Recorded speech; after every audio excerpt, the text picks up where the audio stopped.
Hey there, tech explorers! Welcome to my channel. My name is Muhammad Reza Mamiari, and in my channel, we turn lines of code in your own creative digital background, whether you're a coding newbie or a pro looking to level up. We've got tutorials, tips, and tech talk that will make your journey through the web world as exciting as building your first website. So, ready to create something awesome? Let's dive in. Before we go on, let's just have a quick glance on what we have done in the last session.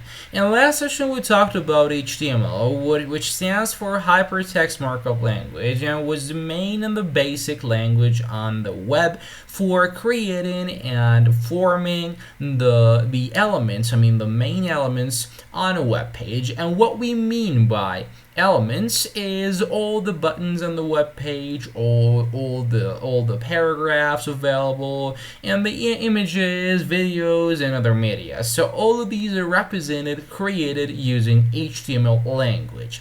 And we talked about this index name. Index name was traditionally named this way between web developers, and that they name the main page of the website as index. So it's a tradition between programmers that they use index name for the main page of their website. So we have talked about this, that the extension of the HTML file is .html, so it's the extension of all HTML files. And in addition to these, we talked about HTML tags. These are all called tags. Firstly, we called them commands, however, we now call them tags. So we have opening tag, which just has an angle bracket and then the HTML name, the name of the tag, and then angle bracket, closing angle bracket.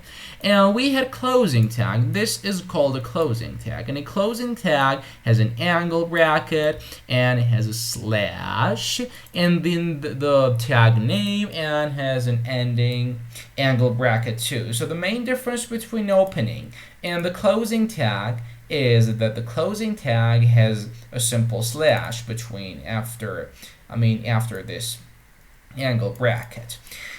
Moreover, we said that the website is split into two sections. First, one of which was the settings. So what we mean by settings is that the title set on the web page and all the CSS that we write on the web page is considered a setting. And there are some settings too, like meta tags, that is going to be our topic of this session. And body tag contains all the elements, and the user can see all the elements that are visible, and user can interact with work with them. And all of these elements, images, videos, paragraphs, mostly all the thing we do in HTML goes inside these tags. Body tags, opening tag, and the ending tag of the body. And pay attention that head tag and the body tag, all of these are inside the HTML tag, and nothing goes outside this HTML tag. And any text that you have, any image, any video, all of these are contained inside this body tag. So we talked about p tag, which has simple text in it, and I have lorem too. Lorem was a test text that is just here for us, and it is some kind of filler. We're not content generators. We are web developers. We're not in charge of the text contents. All the contents available on the web page. We are just creating the website. We are forming the structure of the website. We're not in charge of the contents. And what we mean by content is all the text content, articles and videos, actual videos. We're not responsible for these. We are responsible. We want to shoulder the responsibility of creating the website itself. Put in a place to have these contents. And content generators will start their work after we created our web page. So having done the web page, having completed the web page, content generators will work on, will continue, will actually create our content, and content could be anything. Could be text content, could be video, could be an image. So having done our website, content generators will go on and fill our website. So it was about p tag, which represents just a simple text on your web page. We never go like this way and write our intended text. So we always use the tag that has been defined for a special purpose.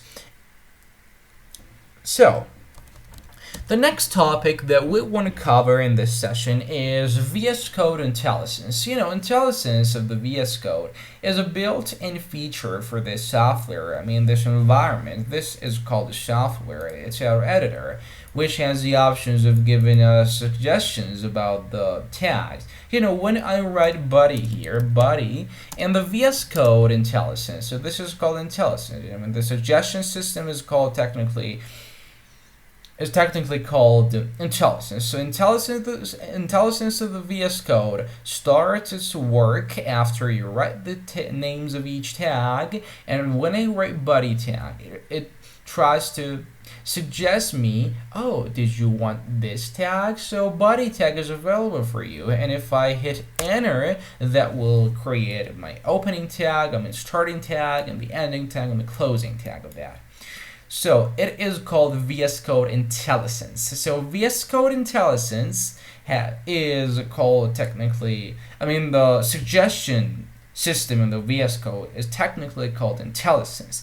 And IntelliSense always helps us in any language. If you go for CSS, if you write JavaScript, if you write PHP, if you go for HTML, all of these features, all of these languages, VS Code has IntelliSense for suggestion system for all of these languages available in its environment. So if I go for an exclamation mark, it is defined. It's a built-in option, and built-in means that before we see and check, and before this software to be visible for us to see and work with it, they have built some options. They have built some features for this software for us programmers, developers to just have more ease in our project. So if I put an exclamation mark here, the VS Code IntelliSense will work out and will suggest me, so did you want an exclamation mark? And I hit enter. I say yes, I wanted an exclamation mark.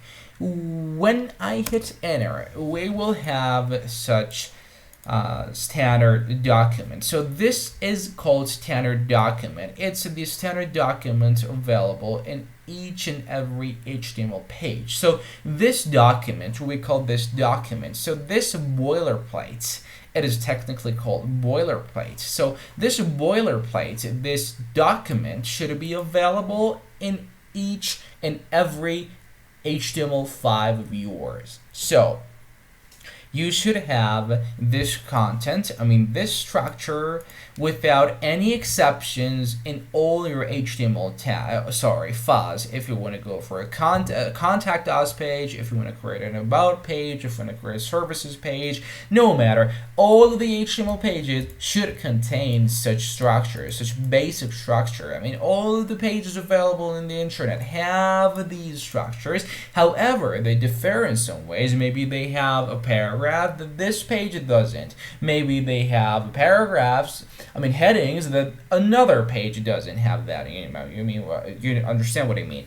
So we have this standard document, and it should be put in all of your HTML files. So this should be available in all your HTML files. So let's understand and comprehend what actually they mean. First of all, we have doc type HTML. The last version of HTML is HTML5, which has been released in, October 28. October 28, it's 2018, 2014 actually. And in that date, HTML5 has become standard in W3C recommendations, just search for W3C and just explore and go and search about W3C. So it's a company, corporation, which sets the standards of the web. And one of the standards available on the web is called HTML. So HTML has become a W3C standard in 2014. So, and after that, we have HTML5, which can be used on the internet, by the programmers. So by defining this statement right here, we say doc type HTML, and we call these angle brackets. An angle bracket, an exclamation mark, and then a word called doc type, and then HTML, and then closing angle bracket. So it essentially says that we want to use HTML5 version. So Mr. Browser, be aware that we are using our HTML5 version. So be aware. And then HTML, which has an attribute. We call this structure attributes. These are called attributes. I have the lang attribute, so go and check that out. I have charset attribute, I have name attribute, I have content attribute.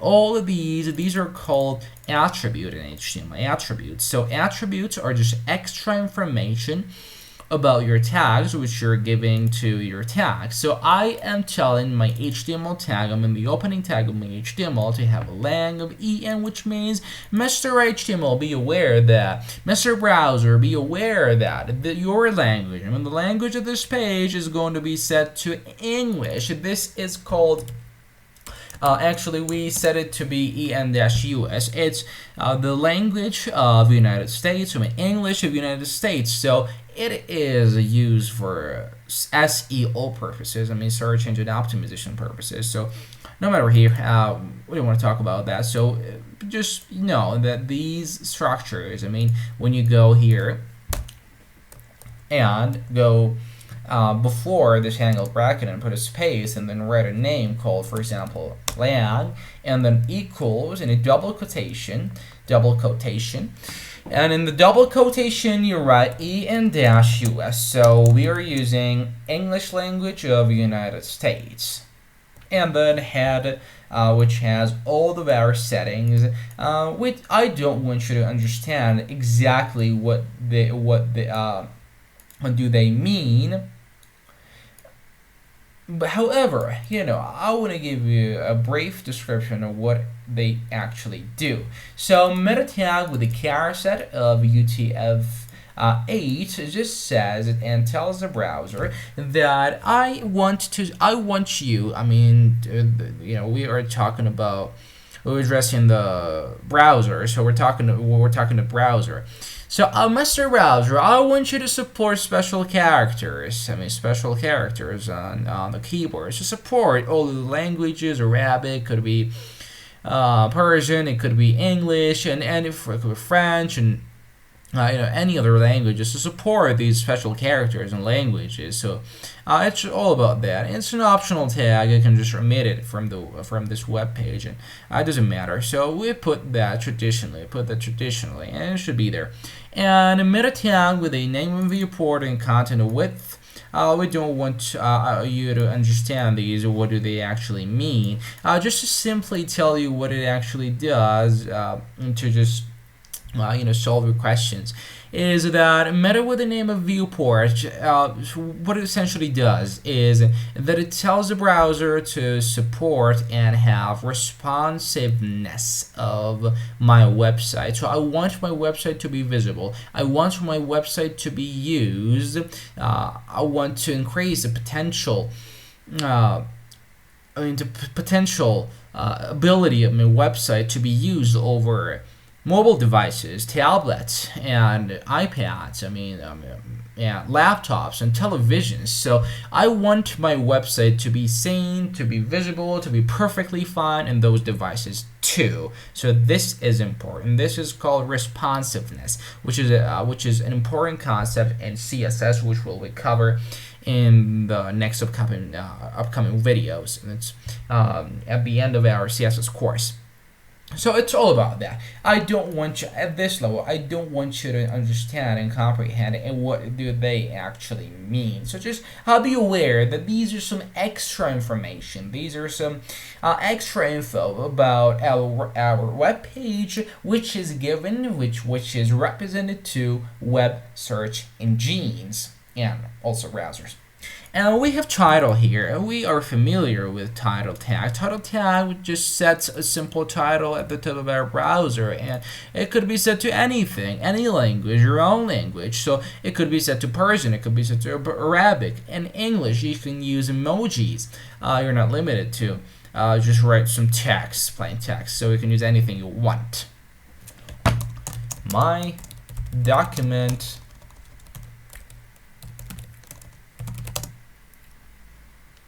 my simple document.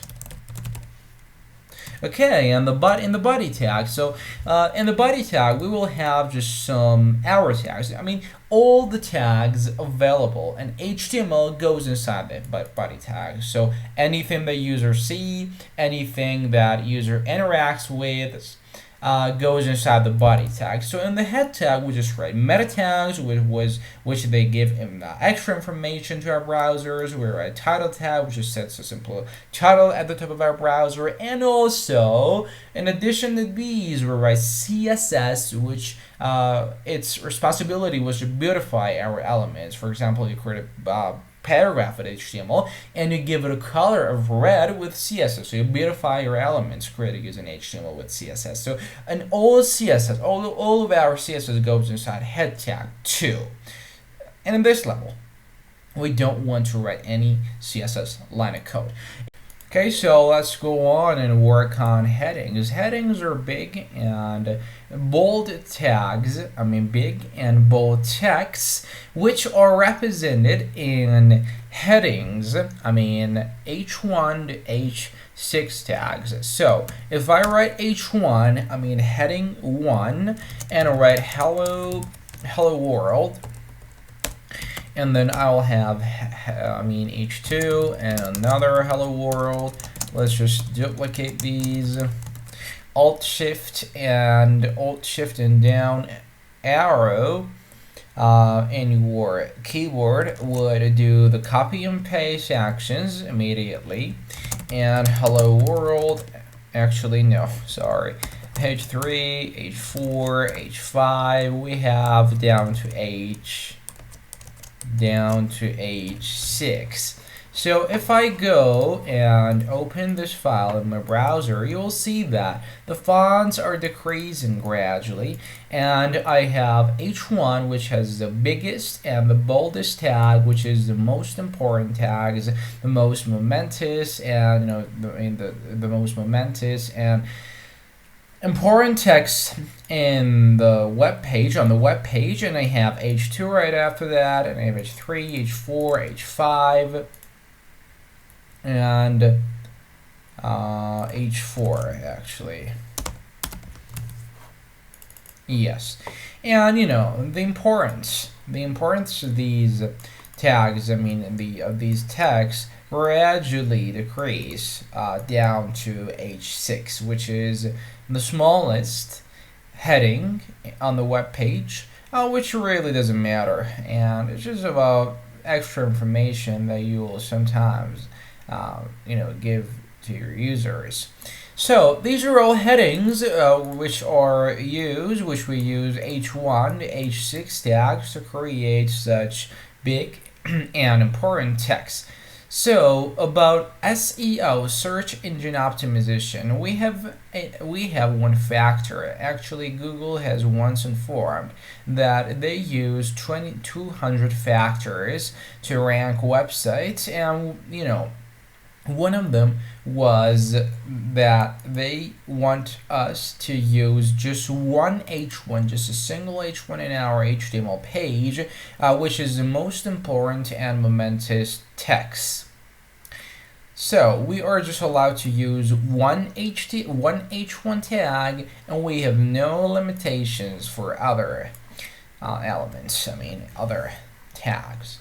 So these are headings, these are called headings, and they have extended usage and application among all the websites that you may see. So if I just open techlearn.ir or open YouTube.com, you will see such text. You will see such text that they are just simple headings that are just some big text that they give you information about that page. It is my website, techlearn.ir, and in the website I have this text right here, which is in Persian language.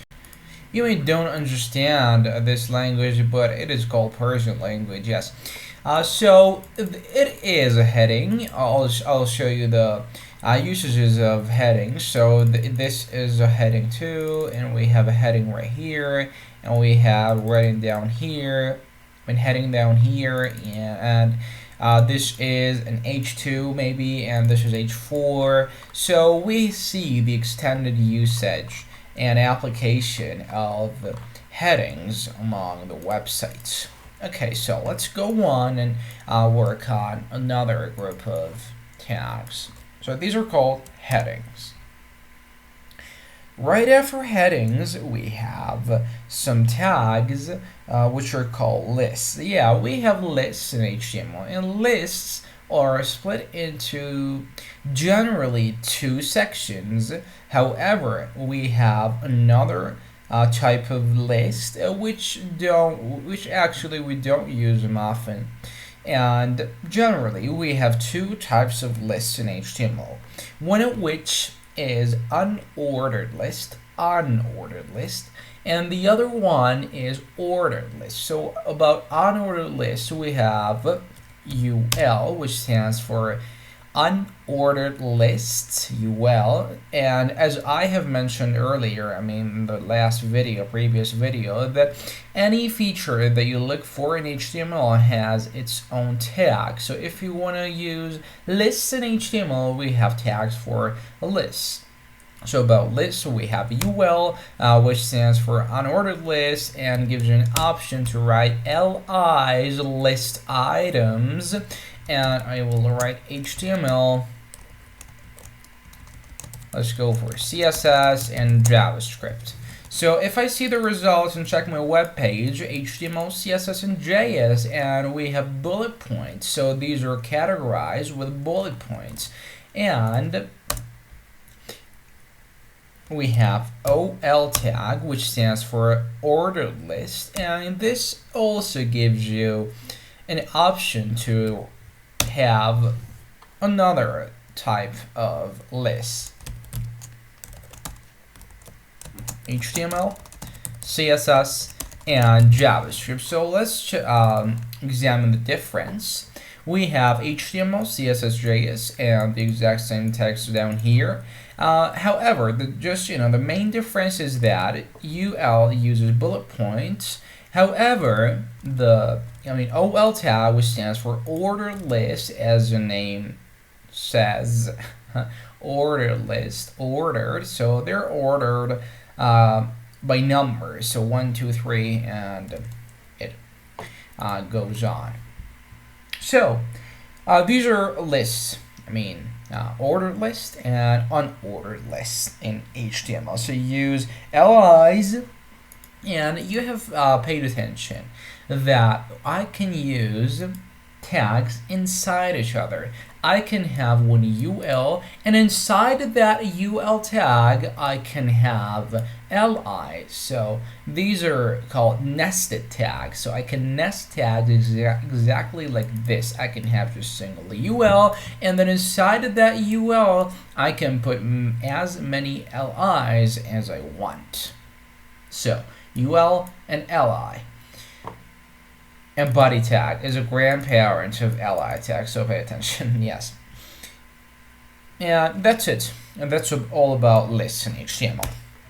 And the last concept that we want to cover in this video is called links. Yes, links are the connection between websites. We want to handle connection between websites. I want to give an option to my user to navigate through the website, not just my own website. Just give an option to my user to go to other websites out there. And this option, I mean this feature in HTML is called link. So link is a connection between two websites that helps the user to go to that, I mean destination websites using that link. So link is a connection. So to define a link in HTML, as we mentioned earlier, to reach a specific purpose in HTML, we have its a specific tag. So if you want to go for link, you're not going to just like write link, and link is has its own usages and applications, which is for CSS purposes. I mean, beautification of your website if you're not familiar with CSS. What we have here is a tag, which stands for anchor link or anchor text.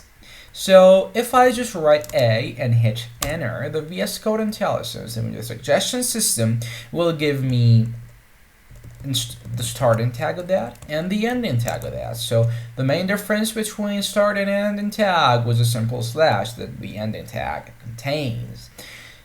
We are some kind of familiar with this structure. It is the main subject and concept of our very next session, which we're going to talk about attributes in HTML thoroughly for you to understand. So href is the attribute of this tag. This is anchor link or anchor text, which just represents our link, which just generates our links. So guys, links generally have two main parts. One of which is the text that the user can see and can click through that to go to other websites out there, and then the other part is the destination that the link is going to help us to go to that website. So links have two sections generally, two parts. One of which was a text, the content or the text the user can see and can click on it, and we have a destination for that link. So where do you want this link to go, to help user to go? So you have to first define the destination for this link. For example, I want to help my user navigate through this website, and I want to help them to reach google.com. I want them, when they click on that link, I want them to be redirected to techlearn.io, redirected to youtube.com. So I have to define a destination too. And here I write YouTube, so it's a simple text. So let's just check the results. So if I click on that, nothing happens actually. Go. I told go. So why it doesn't work? As we discussed, yes, you have to define a destination for this link. I mean, the destination is the place that you want the user to be redirected after clicking on this link. So my destination in this case would be https youtube.com. I want the user to be redirected to this website right after clicking on this link. If I click on this link, I will be redirected to youtube.com, as you see here. The title changes to youtube.com. So yes, it's all about links in HTML. And links in HTML generally have two parts, one of which was a text, which is this, that the user can interact with and see this text. I mean, and this text could be anything. It could be an emoji, it could be a simple and plain text. And the other part was a destination. Destination was a place that you wanted the user to be redirected after clicking on this link. So when I click on this link, I will be redirected to youtube.com. So it essentially does that. And yes, that's it. It's all about links.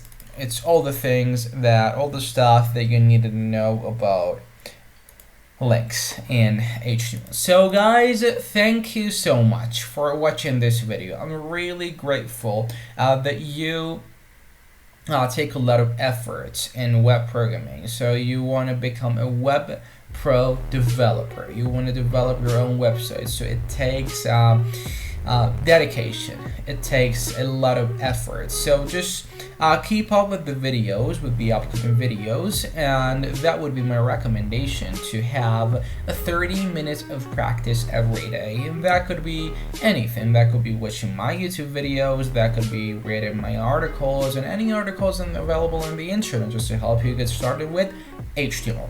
Thank you so much, and have a good day.